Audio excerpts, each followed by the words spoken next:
ओम शांति। मम्मा के अनुभवों की श्रृंखला के अंदर आज हम विशेष रमेश भाई जी का अनुभव सुनेंगे। आदरणीय रमेश भाई जी जो इस यज्ञ के अंदर, इस संस्था के अंदर बहुत महत्वपूर्ण भूमिका बजा कर गए। हमारे यज्ञ के और संस्था के विशेष वरिष्ठ भ्राताओं में से एक रमेश भाई जी थे, जो गामदेवी मुंबई के अंदर निवास करते थे। और विशेष यज्ञ के अंदर देखा गया कि जो लीगल कारोबार होती थी, यहाँ तक कि जो यज्ञ सेवाओं के अंदर शुरुआत में जो विभिन्न मार्ग की और विहंग मार्ग की सेवाएं जो शुरू हुई, जैसे प्रदर्शनी की सेवाएं, मेले की सेवाएं, तो उसमें विशेष आपका पार्ट रहा। और बाबा और मम्मा के साथ आपके बहुत अच्छे और घनिष्ठ संबंध भी रहे, क्योंकि बॉम्बे के अंदर जब भी बाबा और मम्मा का आना होता था तो वो शुरू में आपके घर पे ही रुकते थे। और इसीलिए मम्मा के साथ के अनुभव भी आपके बहुत निराले हैं। तो चलिए आज इस मम्मा के अनुभव की यात्रा के अंदर हम रमेश भाई जी के अनुभवों को सुनते हैं। रमेश भाई जी अपने अनुभव में सुनाते हैं कि 1955 के अंदर जब मम्मा बॉम्बे आए हुए थे तो उनकी लौकिक माता जी थी, वो ज्ञान में चलती थी। और उनकी लौकिक माता जी ने रमेश भाई जी को पूछा कि क्या आप हमारी मम्मा से मिलने के लिए चलोगे? तो रमेश भाई जी ने कहा कि हाँ, मैं जरूर चलूंगा। तो उनकी माता जी ने, उस समय मम्मा जो थी वो बहुत व्यस्त रहते थे, तो इसीलिए क्योंकि बहुत सारे कार्यक्रम वगैरह होते थे तो टाइम लेना पड़ता था, तो मम्मा ने शाम 5 से 6 बजे का टाइम दिया। और रमेश भाई जी और उनके माता जी उनको मम्मा को मिलने के लिए गए। तो पहली मुलाकात में मम्मा का जो व्यक्तित्व था, उनके साथ मुलाकात करते हुए रमेश भाई जी सुनाते कि एक अदृश्य और अलौकिक संबंध मम्मा के साथ उनको अनुभव हुआ। मम्मा पारसी साड़ी पहने हुए थे और उनका व्यक्तित्व भी रमेश भाई को आकर्षित किया। और रमेश भाई सुनाते कि उसके बाद मेरे अंदर बहुत सारे परिवर्तन आए। और इसीलिए वो कहते हैं कि जैसे लौकिक में भी दुनिया में कहा जाता है कि माँ हमेशा प्रथम गुरु होती है, तो मम्मा ने भी एक माँ बन करके उनको बहुत सारी बातें सिखाई, बहुत सारी उनको शिक्षाएं देते थे और समझाते थे। और जिसके कारण उनका जो जीवन है एक बहुत सुंदर परिवर्तन के मार्ग पर चल पड़ा। रमेश भाई जी कहते हैं कि मैं जब भी मम्मा से वार्तालाप भी करता था तो हमेशा मम्मा से टेढ़े मेढ़े सवाल पूछता रहता था, और मम्मा भी बड़े प्यार से मुस्कुराते हुए उनको जवाब देती थी और उनके दिल को तसल्ली हो वो जवाब देती थी। तो सुनाते कि एक बार उन्होंने मम्मा से पूछा कि मम्मा, आप जब यज्ञ में आई तो आपके पहले भी कई बहनें आई हुई थी, तो फिर आपने अपने पुरुषार्थ में ऐसा क्या पुरुषार्थ किया कि जिससे आप उन सभी बहनों से भी आगे बढ़ गए, या आप अपने पुरुषार्थ में आगे बढ़ी? तो मम्मा ने मुस्कुराते हुए जवाब दिया। मम्मा कहती है कि ये तो बहुत कठिन प्रश्न है, लेकिन फिर भी मम्मा ने कहा कि कोई भी व्यक्ति कभी भी अकेले आगे नहीं बढ़ता है। बहुत सारे बातें होती हैं और बहुत सारे अलग अलग तालमेल होते हैं कि जिस तालमेल को लेकर के हर व्यक्ति आगे बढ़ता है।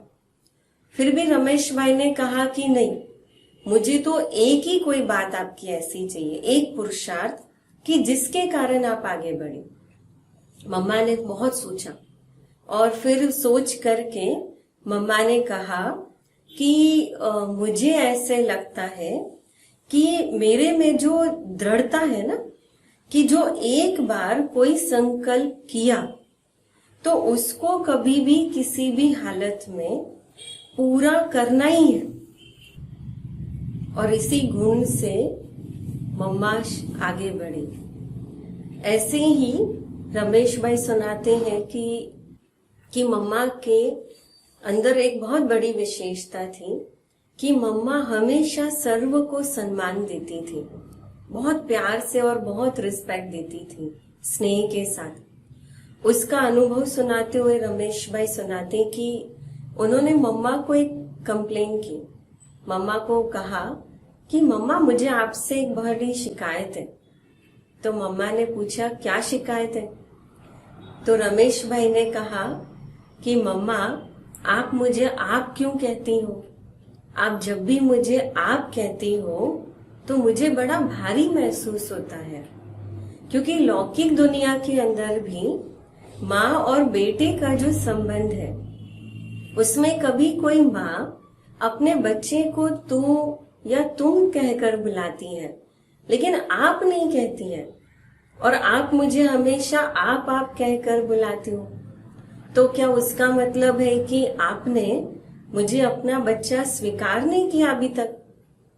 तो मम्मा ने बड़े प्यार से उनको जवाब दिया कि ऐसा नहीं है रमेश भाई जी, आप ऐसा नहीं सोचो कि मैं आपको अपना बच्चा स्वीकार नहीं कर रही हूँ, पर वास्तव में आपने बाबा को अपना बनाया, उसके पहले मम्मा ने आपको अपना बनाया है।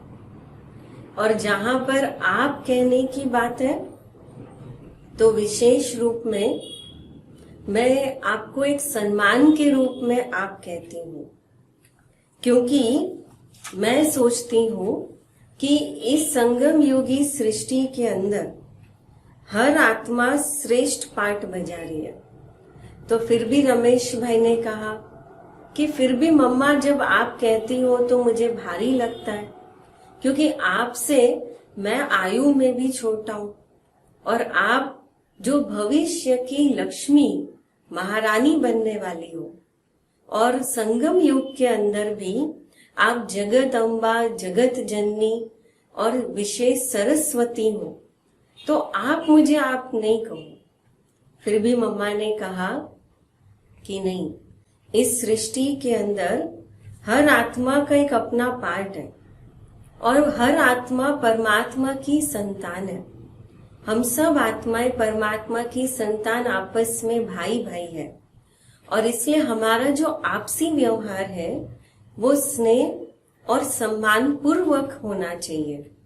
और इसीलिए कहा कि मैं आपसे प्यार और रिगार्ड से आपको लोक व्यवहार अर्थ मैं आपको आप कहती हूँ, पर आप ये संकल्प मात्र भी कभी ये नहीं सोचो कि मम्मा आपको कभी अपना बच्चा स्वीकार नहीं करती है। ऐसे ही रमेश भाई आगे सुनाते हैं कि मम्मा का हमेशा ही उनको सहारा मिलता रहा या एक सपोर्ट मिलता रहा सेवाओं में। तो वो एक बार का सुनाते कि उनको जब पहली बार मुंबई के अंदर प्रदर्शनी करनी थी, उनको संकल्प आया, उन्होंने मम्मा के आगे ये संकल्प रखा कि मम्मा हम प्रदर्शनी करें। और उन्होंने कहा कि मम्मा पर जब तक बाबा छुट्टी नहीं देंगे हम कैसे कर सकते हैं? तो मम्मा ने पूछा अच्छा कितना खर्चा आएगा?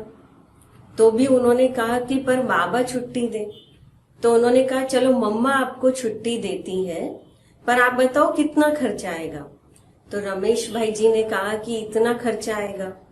तो मम्मा ने कहा ठीक है, मैं बाबा की तरफ से छुट्टी देती हूँ, आप भले करो प्रदर्शनी। तो जब प्रदर्शनी का कार्य शुरू हुआ तो चित्र बनने तैयार हुए। तो आज हम जो देखते हैं कि जैसे जाड़ का चित्र है, त्रिमूर्ति, गोला और ऐसे भी जो अनेक प्रदर्शनी के जो चित्र है, तो वो हमारे रमेश भाई जी ने ये बनवाई है और बहुत अच्छी मेहनत उन्होंने की। तो जब ये चित्र बन रहे थे तो बार बार उनको बाबा को ये चित्र भेजने पड़ते थे। तो बाबा उस चित्रों के अंदर जो करेक्शन होती थी तो वो पत्र के द्वारा फिर रमेश भाई को भेजते थे।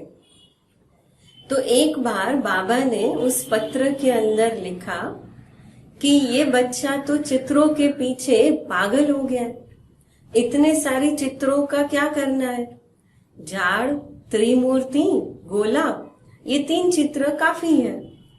तो देखा कि जब ये उनको पत्र मिला तो उस पत्र के अंदर लास्ट में एक बहुत नीचे कोने में मम्मा के भी शब्द लिखे हुए थे कि रमेश भाई जी, बाबा आपकी परीक्षा ले रहे, आप जो भी कर रहे हो वो ठीक कर रहे हो, आप जो कर रहे हो, चित्र बनवा रहे हो, वो भले बनाते रहो। तो ऐसे करके इस प्रकार कि मम्मा का जो सहारा कहो या हिम्मत कहो या फिर तरफदारी कहो, ये हमेशा ही हर सेवाओं में रमेश भाई को बहुत प्यार से मिलती रही।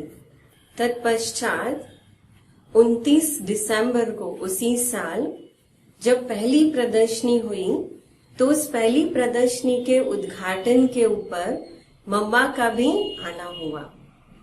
आगे रमेश भाई जी सुनाते हैं कि मम्मा का ड्रामा के ऊपर कितना अटल विश्वास था। उसका अनुभव सुनाते हुए कहते हैं कि एक बार जब वो मधुबन के अंदर थे और शाम को मम्मा का आगमन होने वाला था और मम्मा विशेष हापुड़ का चक्कर लगाकर पहुंचने वाली थी। तो हम सब जानते हैं कि हापुड़ का हंगामा जो यज्ञ के अंदर बहुत विशेष प्रसिद्ध है कि कैसे वहां पर हंगामा हुआ। तो उस हंगामे के बाद जब मम्मा मधुबन में पहुंची तो मम्मा रात को बाबा को सारी बातें सुना रही थी। तो रमेश भाई जी वहां पर ही मौजूद थे।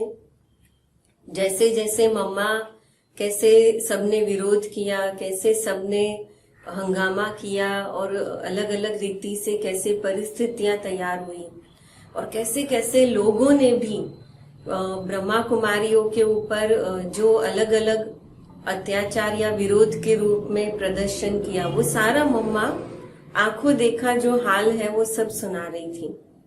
और रमेश भाई बड़े ध्यान से वो बातें सुन रहे थे। जब मम्मा ने सारी बातें सुना दी बाबा को तो उसके बाद उन्होंने मम्मा को पूछा कि मम्मा, आप जब ये सारा बाबा को सुना रही थी तो मैं भी सुन रहा था, पर जब आप वहां पर थी तो ये सब बातें देख करके क्या आपके मन के अंदर कोई हलचल नहीं आई?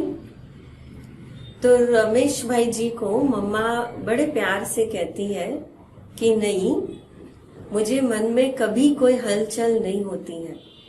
और बाबा को देख करके ये कहती है कि मुझे कभी हलचल नहीं होती है।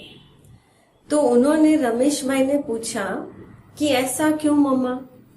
तो मम्मा ने कहा कि मुझे ये दृढ़ निश्चय है कि ये जो पूरा ड्रामा है, ये पूरा ड्रामा 5000 वर्ष का है और इस पूरे ड्रामा के अंदर, इस चक्र के अंदर, जैसे नई दुनिया की स्थापना कल पहले हुई थी वैसे ही फिर से इस दुनिया की स्थापना होगी।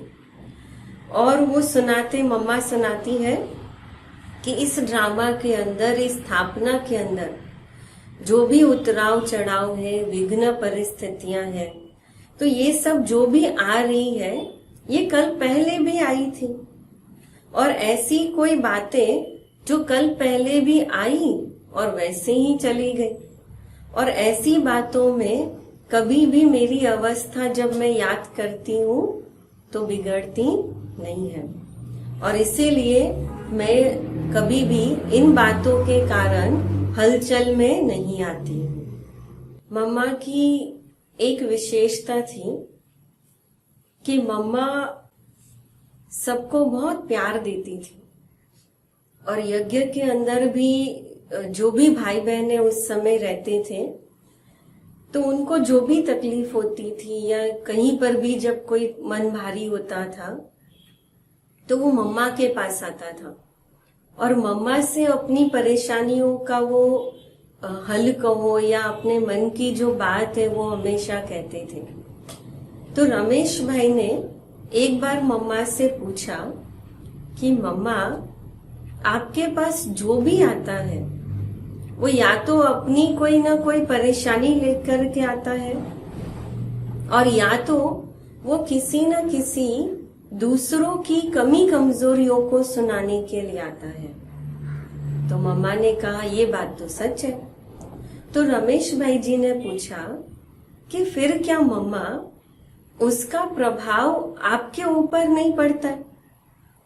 अगर हमको कोई ऐसा कभी सुनाएगा तो हमारे ऊपर तो तुरंत वो जो भी अवगुण सुनाने आएगा उसका प्रभाव पड़ेगा, या तो वो जिसके बारे में सुनाएगा हम उसको उसी दृष्टि से देखना शुरू करेंगे। तो उन्होंने कहा, मम्मा ने कहा कि नहीं रमेश जी, वास्तव में जब भी कोई ऐसी बातें सुनाने के लिए आता है तो मम्मा ने कहा कि मैं ये समझती हूँ कि हम सब एक पुरुषार्थी हैं। हर एक आत्मा यहाँ पर पुरुषार्थ करके अपने आप को बदलने का पुरुषार्थ कर रही है और इसीलिए मम्मा ने कहा कि बदलकर हर एक आगे बढ़ने का पुरुषार्थ तो कर रहा है, जिसमें कोई फास्ट जाता है, कोई धीरे धीरे बदलता या आगे बढ़ता है, कोई रुक जाता है। और इसीलिए मम्मा ने कहा कि मैं ये भी जानती हूँ कि ये जो है वो एक परमात्मा का एक स्कूल है, ये एक शाला पाठशाला है कि जहाँ पर हम सब विद्यार्थी हैं। कभी भी ऐसा नहीं होता है कि एक स्कूल के अंदर या एक क्लास के अंदर सारे के सारे पहला नंबर आए। अब जब स्कूल है तो हम सब विद्यार्थियों में कोई तेज होगा, कोई कमजोर भी होगा, कोई विद्यार्थी कोई फेल भी हो जाता है, तो फर्स्ट सेकंड या थर्ड ऐसे कोई ना कोई नंबर तो लाते ही हैं। और इसीलिए हमें इस बात का निश्चय है कि हम सब अपना अपना पुरुषार्थ और अपना अपना ड्रामा अनुसार पार्ट बजा रहे हैं। और इसीलिए जब भी कोई अवगुण सुनाने के लिए आता है तो मैं ये लक्ष्य रखती हूँ कि मुझे अपने चित्त पर किसी के भी अवगुण नहीं रखने हैं, न सुनाने वाले के रखने हैं और न जिसका वो सुनाने आया है उसके रखने हैं। अब लास्ट सुनते हैं कुछ विशेष रमेश भाई के अनुभव जो मम्मा के अंतिम दिनों के हैं। कहते हैं कि रमेश भाई अप्रैल 1964 से मम्मा के साथ उनका व्यक्तिगत अनुभव बहुत गहरा और हृदय स्पर्शी था। अप्रैल 1964 में मम्मा मधुबन से अलग अलग सेवा केंद्रों पर चक्कर लगाने गई और अचानक पंजाब से चक्कर लगाते हुए मम्मा जब कानपुर में पहुंची तो रमेश भाई को एक दिन फोन आया और कानपुर के भाई बहनों से वो फोन था कि फोन में बताया गया कि मम्मा को एक डॉक्टर को दिखाया कि मम्मा की छाती पर एक गांठ जैसा कुछ दिखाई दे रहा है कि जो असाधारण कुछ लग रही है, तो विचित्र लग रही है। तो बाबा ने फिर मम्मा के लिए डायरेक्शन दिया है कि मम्मा जो है वो कानपुर से आबू जाएगी और आबू से फिर डिसीजन लिया जाएगा कि क्या करना है क्या नहीं करना है। और इसीलिए तो रमेश भाई को ऐसा हुआ कि मम्मा को आबू जाने के बदले सीधा बॉम्बे आना चाहिए, क्योंकि मुंबई में टाटा हॉस्पिटल में उसकी जांच करानी चाहिए। तो रमेश भाई ने बाबा को, उस समय अर्जेंट कॉल होते थे, तो बाबा को उन्होंने अर्जेंट कॉल लगाया और बाबा को कहा कि बाबा, आप मम्मा को कानपुर से वहां बुलाने के बदले आप मम्मा को यहाँ मुंबई भेजो, तो यहाँ पर हम टाटा हॉस्पिटल के अंदर मम्मा का इलाज कराएंगे। और अगर आपको ऐसा हो तो विश्व किशोर भाऊ जो है, तो दादा विश्व किशोर भाऊ को भी आप यहाँ भेज दीजिए। और ऐसे करके उन्होंने बाबा को, पहले तो बाबा बहुत सोचते रहे, पर आखिर उन्होंने बाबा को मना लिया।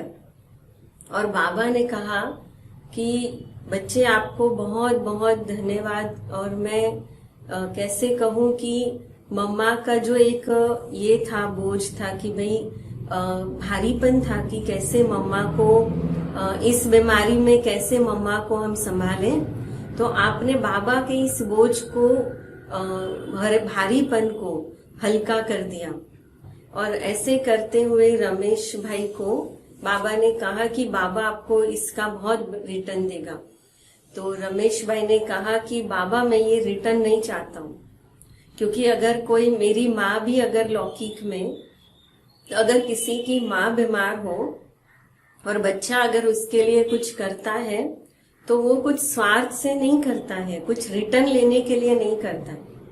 और ये भी मैं कुछ रिटर्न के लिए नहीं करता हूँ, पर आप निश्चिंत होकर के मम्मा को यहाँ मुंबई भेजिए। और ऐसे करके फिर रमेश भाई ने कानपुर में फोन लगाया और फोन लगा करके उन्होंने मम्मा को डायरेक्ट आबू न जा करके मुंबई में आने के लिए मम्मा को कहा। और उन्होंने ये भी कहा कि बाबा आपको फोन लगा रहे हैं लेकिन फोन लग नहीं रहा, और इसलिए बाबा का फोन आपको आएगा और उसके बाद आप मुझे सूचित करिए। और इस रीति से मम्मा का मुंबई आना हुआ, और साथ साथ दादा विश्व किशोर भाऊ का भी मुंबई में आगमन हुआ। और आने के बाद, मम्मा के आने के बाद, और रमेश भाई ने ये भी बाबा को कहा कि रमेश भाई की जो बहन है, लौकिक में बहन, वो भी डॉक्टर अनिला बहन जो डॉक्टर है, तो बाबा को कहा कि बाबा 24 घंटा वो हमेशा मम्मा के साथ भी रह सकती हैं, घर पे रहेगी, तो डॉक्टर साथ में होगा तो और अच्छा है। और ऐसे करके फिर विशेष डॉक्टर जायसवाल जो थे टाटा हॉस्पिटल में, बहुत बड़े डॉक्टर, तो उनकी अपॉइंटमेंट ली गई और उनको मम्मा को दिखाया। और लास्ट निष्कर्ष ये निकला कि मम्मा को ऑपरेशन तो कराना ही पड़ेगा। और जब ऑपरेशन थिएटर में भी ले जाना था तो रमेश भाई और दादा विश्व किशोर भाऊ ही मम्मा का जो ये था, मम्मा का जो ऑपरेशन थिएटर में ले जाने का जो स्ट्रेचर था, तो वो वार्ड बॉय को उन्होंने ले जाने नहीं दिया, पर खुद रमेश भाई और विश्व किशोर भाऊ ही लेकर के गए। और डॉक्टर अनिला बहन जो है, तो वो भी ऑपरेशन थिएटर के अंदर ही मौजूद भी थे।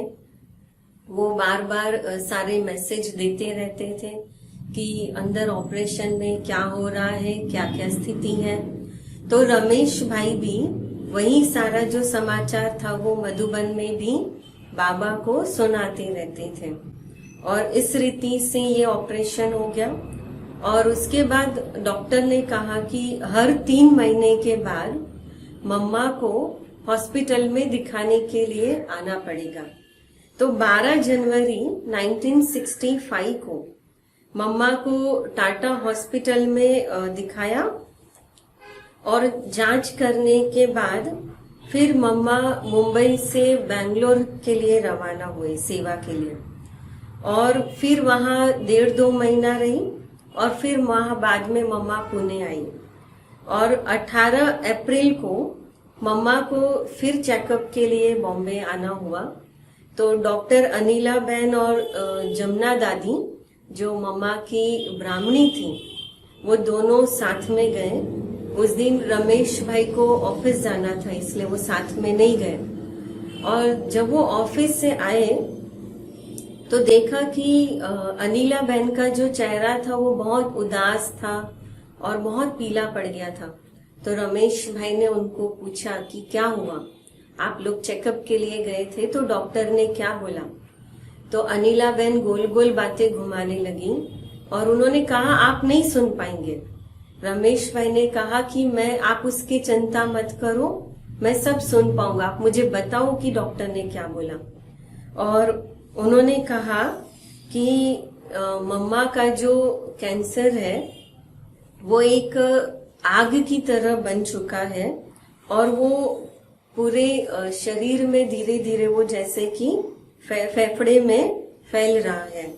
और इसका अर्थ है कि जो डॉक्टर ने कहा कि मम्मा के पास अभी 3-4 महीने से ज्यादा नहीं है।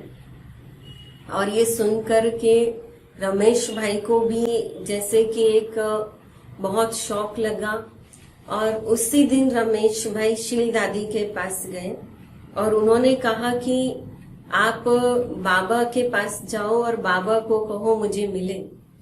और उन्होंने बाबा को ये सारी बातें कही तो अव्यक्त बाप दादा ने, जो उसको ऑलमाइटी बाबा कहते थे, तो उन्होंने भी कहा कि आप ये बातें एक कागज पे लिख करके मम्मा को दिखाओ, मम्मा को दो और फिर वही कागज को आप ब्रह्मा बाबा को आबू में पोस्ट करो। ऐसे करके उन्होंने ऑफिस में जाके 5-6 बार कागज पर लिखने की कोशिश की। आखिर उन्होंने लिखा कि आपके पास जैसे 3-4 महीने का ही समय है। और उसके बाद मम्मा ने जैसे ही वो कागज पढ़ा, वो पत्र पढ़ा, तो पत्र पढ़ने के बाद मम्मा के चेहरे पे थोड़ी सी भी शिकंज नहीं आई और मम्मा ने एक ही लाइन कही, ड्रामा की भाभी। तो ये सिद्ध करता है कि मम्मा का ड्रामा के ऊपर कितना अटल निश्चय था। और फिर रमेश भाई ने वही पत्र बाबा को भेजा और उस पर लिखा कि ये ब्रह्मा बाबा को ही मिले। और उसके बाद बाबा के बीच बीच में डायरेक्शन मिलते रहे। रमेश भाई सुनाते कि 18 अप्रैल को जैसे उनको ये पता चला और 19 और 20 तारीख का जो ये दिन था, ये दिन उनके लिए बहुत कठिन परीक्षा का रहा।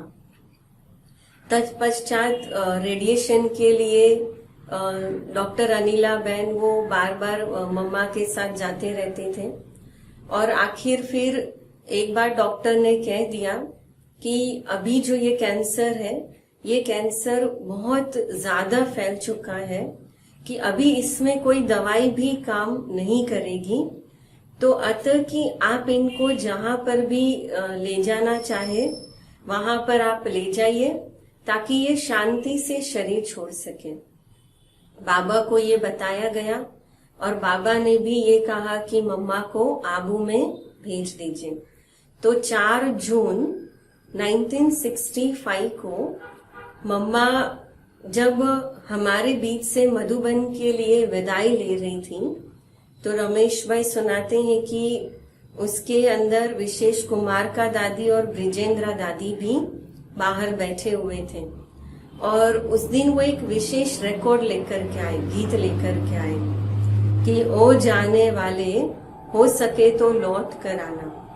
तो उन्होंने ये गीत बजाया और उन्होंने दादी को कहा, बड़ी दादी को कहा कि ये पूरा गीत आप 6 मिनट का बजने देना, इसको बंद नहीं करना, क्योंकि मैं मम्मा के साथ एक आदरणीय और अविस्मरणीय पल बिताना चाहता हूँ।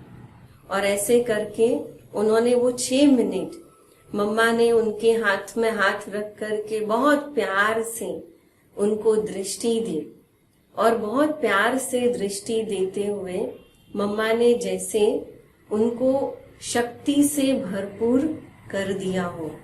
और बाद में व्हील चेयर पर फिर मम्मा को नीचे लाया गया और नीचे ला करके ट्रेन में भी मम्मा को विदाई दी और मम्मा की आंखों में भी बहुत प्रेम के आंसू भरे हुए थे।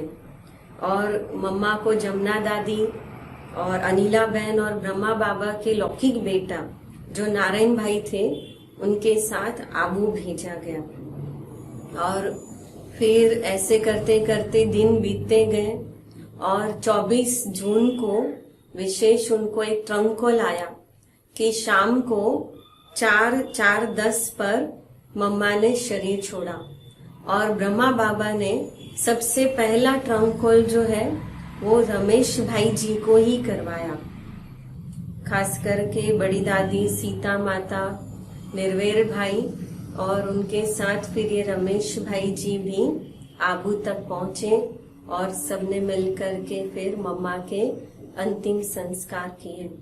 और जैसे कि उनका एक संकल्प भी था, वो हमेशा बाबा को कहते थे कि बाबा जब भी मम्मा का शरीर छोड़ना हो तो ये हो कि ड्रामा के अंदर मैं आबू में पहुंचूं, मैं आबू में हूं। तो कैसे ये संकल्प भी उनका पूरा हुआ। तो इस रीति से आदरणीय रमेश भाई जी ने अपने मम्मा के साथ के जो ये विशेष और अविस्मरणीय जो पलों को हमारे साथ उन्होंने यादगार बांटा, उनके ये अनुभव एक मम्मा की छाया चित्र कहो या मम्मा का शब्द चित्र हमारे आगे तैयार होता है कि जिससे हमें बहुत सारी शिक्षाएं मिलती है कि मम्मा के अंदर कितनी सारी विशेषताएं थी, मम्मा के अंदर कितने सारे विभिन्न प्रकार के अलग अलग गुण थे कि जिन गुणों को हम भी अपने जीवन के अंदर धारण करते हुए, जैसे मम्मा ब्रह्मा बाबा से भी पहले संपूर्णता को प्राप्त करती है, वैसे ही हम भी इस ब्राह्मण जीवन के अंदर बहुत जल्द से जल्द और अच्छा पुरुषार्थ करते हुए संपूर्णता को हम प्राप्त करें। ओम शांति।